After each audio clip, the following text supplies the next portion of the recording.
ممكن تعطيني ولا تقسم معايا شنو استفدتي ملي حطيتي خبر اعتقال اشرف بالمدن دابا، واللي خليتي كينتشر بهذه الطريقه هذه، واللي خليتي الناس هكاك مبرزطين ومشوشين، واللي من بينهم والدينا اللي ربي اللي علم بهم من جهتنا، وكتزيدوا نتوما تزيدوا بهذه الاخبار ديال الويل ديالكم.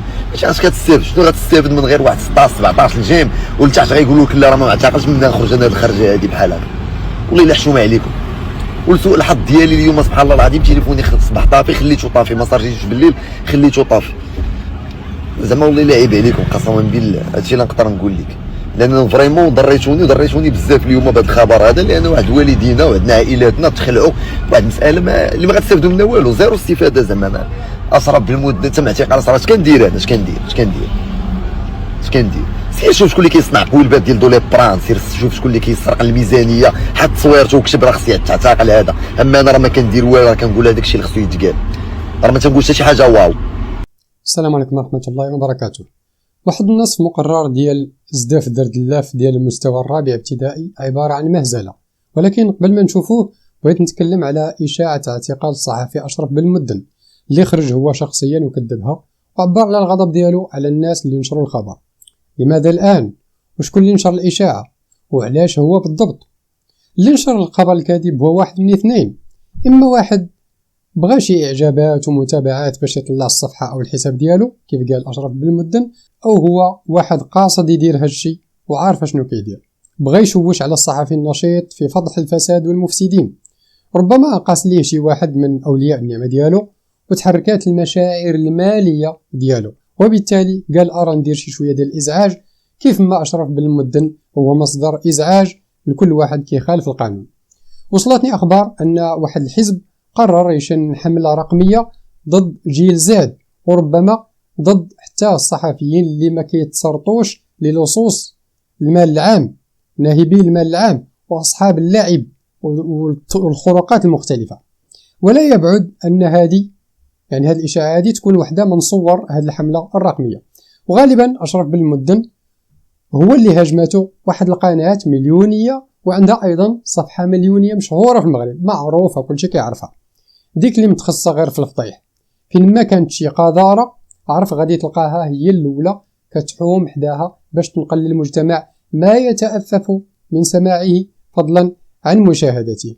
وفي هذه الاحتجاجات الأخرى والنقاش العام اللي كان المغاربة كلهم كيهضروا عليه، لا الحكومة ولا المسؤولين ولا الشعب ولا الناس بكل أطيافه وفئاته كل شيء كيتكلم، المنابر الإعلامية كتنقل وهي كانت في مختفون. هي هذيك بالضبط، الله يعطيك الصحة.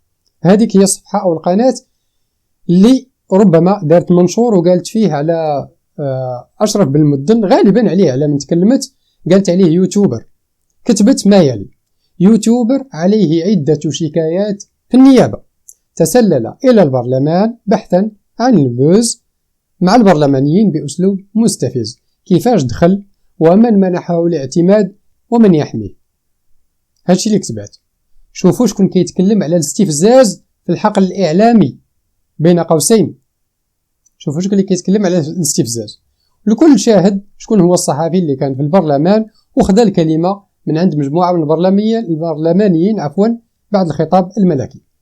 حتى لهذه الدرجة الصحفيين نزيهين ضارينهم ودايرين لهم الضجيج. لا غرابة أننا نشوفوا بحال هذا الخبر الكاذب ديال الاعتقال ديال الصحفي أشرف بالمدن. الموضوع الثاني، وهذه في الحقيقة مضحكة مبكية، نصف مقرر رابع ابتدائي ديال التربية الفنية. نشوفوا المقطع.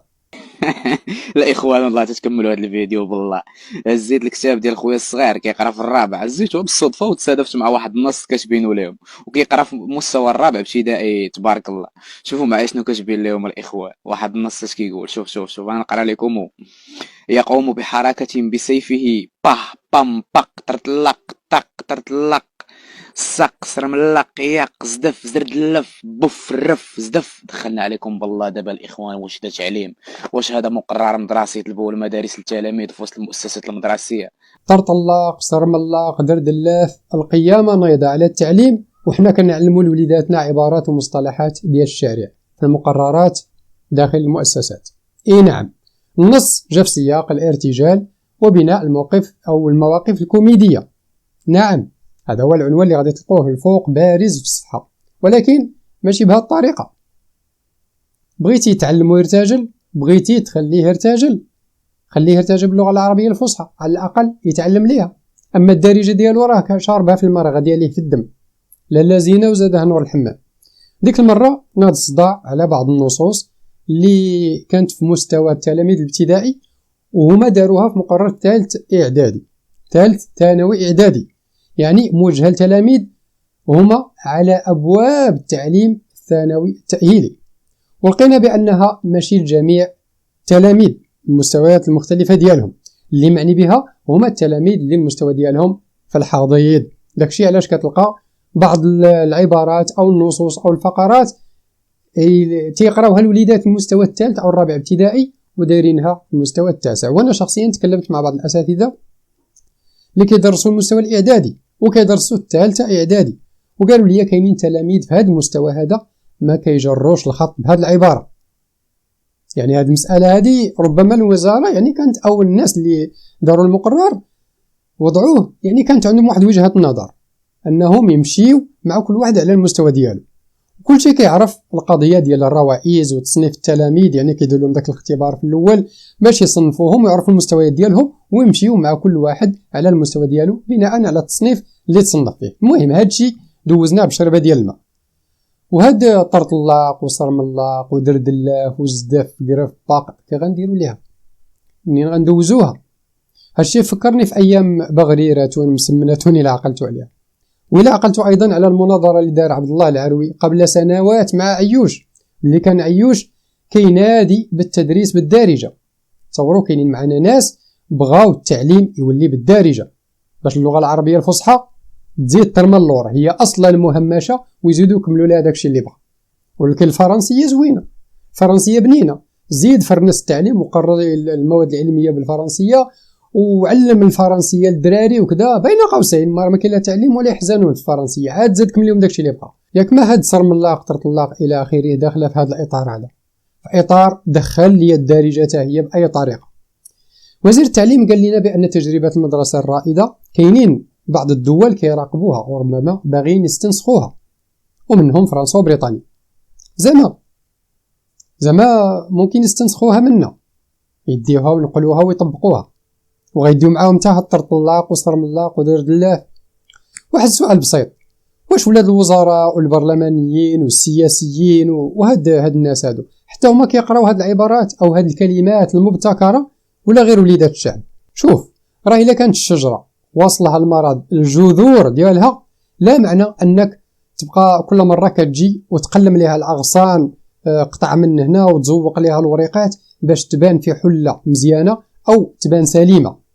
الا ما عالجتيهاش من الجذر ديالها غادي تبقى مريضه واخا تضل شاد داك المقص وكتقصص. غير اليوم نشرت فيديو قبل هذا الفيديو هذا تكلمت فيه على مشكله ديال ما يقارب او 5000 مدرسه 5000 مدرسه في المغرب ما فيهاش الماء، اصلا ما فيهاش الماء بلا ماء. كان الله في عون هذوك التلاميذ وهذوك الاساتذه والاطر اللي خدامين فيها، كان الله في عونهم. وزادت الوزاره كملتها غير قبل ايام، دارت واحد المذكره للاكاديميات الجهويه والمديريات الاقليميه، قالت لهم باش التلاميذ خاصهم يبقاو يتخلطوا ذكورا واناثا في الرياضات. تا والله الا رحنا فين غاديين، ولا راه لا حول ولا قوه الا بالله. زعما مشاكل التعليم هذه مشاكل كبرى، مخلين الاساس اللي فعلا هو مشكل جذري خصو يتعالج من داخل المنظومه، من داخل المناهج والى اخره، وماشي كيدوروا بالجناب. زعما المشكله في الاختلاط. الله المستعان. هادشي تكلمت عليه في الفيديو السابق اللي بغاه يرجع ليه. اسال الله تعالى السلامه والعافيه. الله يصلح الحال وصافي. السلام عليكم ورحمه الله وبركاته.